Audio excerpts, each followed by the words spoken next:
నాగర్ కర్నూలు జిల్లా బిజినేపల్లి మండలం నంది వడ్డేమన్లో జ్యేష్ఠ మాత సమేత శనేశ్వర స్వామి ఆలయం 26వ వార్షికోత్సవం ఘనంగా జరిగింది.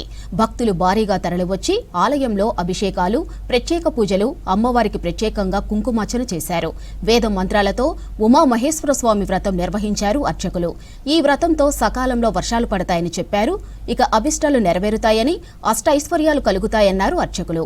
వడ్డేమాన్ గ్రామస్తులు బండ్లతో ఆలయం చుట్టూ ప్రదక్షిణలు చేశారు. రోజు చైత్ర శుద్ధ త్రయోదశి ఉదయం గణపతి పుణ్యావాచన, ధ్వజారోహణ, నాందీ సమారాధన, అంకురారోపణ, నవగ్రహాది పంచాచార్య కలశస్థాపన మరియు వీరశైవ ఆగమోక్తానుసారంగా నాందీ సమారాధనతో పాటు వీరశైవ ఆగమ అనుసారంగా స్వామివారికి మహాన్యాసపూర్వక రుద్రాభిషేకము, అన్నాభిషేకము మరియు పత్ర పుష్ప బిల్వార్చన పూజా కార్యక్రమం, మహామంగళారతి, తీర్థప్రసాద వితరణతో మధ్యాహ్న పూజిస్తాయి.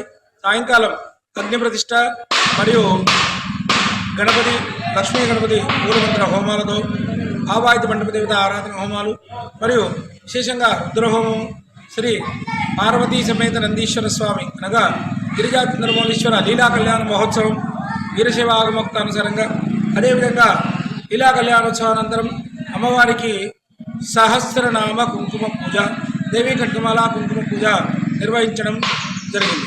సాయంత్రం మహామంగళారతి, మహానీరాజనం, తీర్థప్రసాద వితరణ, తర్వాత అన్నప్రసాద వితరణ కూడా నిర్వహించడం జరిగింది. రెండవ రోజైన ఉదయం ఆవాహిత మండప దేవతారాధన, శ్రీ జ్యేష్ఠాదేవి సమేత శారద సప్త శనేశ్వర స్వామి వారికి మహాన్యాసపూర్వకంగా 260 ద్విశతాధిక కలుష తైల కుంభాభిషేకాన్ని నిర్వహించడం జరిగింది. తిలతైల కుంభాభిషేకానంతరం విశేష అలంకరణ, మహానివేదన, భక్తులందరికీ సామూహిక అన్న ప్రసాద వితరణ. తదనంతరం సాయంకాలం శ్రీ జ్యేష్ఠాదేవి సమేత శారద శనేశ్వర మూల మంత్ర జప తర్పణ హోమాదులు. తదనంతరం శ్రీ జ్యేష్ఠాదేవి సమేత శారద సప్త శనేశ్వర స్వామి లీలా కళ్యాణ మహోత్సవం, అమ్మవారికి కుంకుమార్చన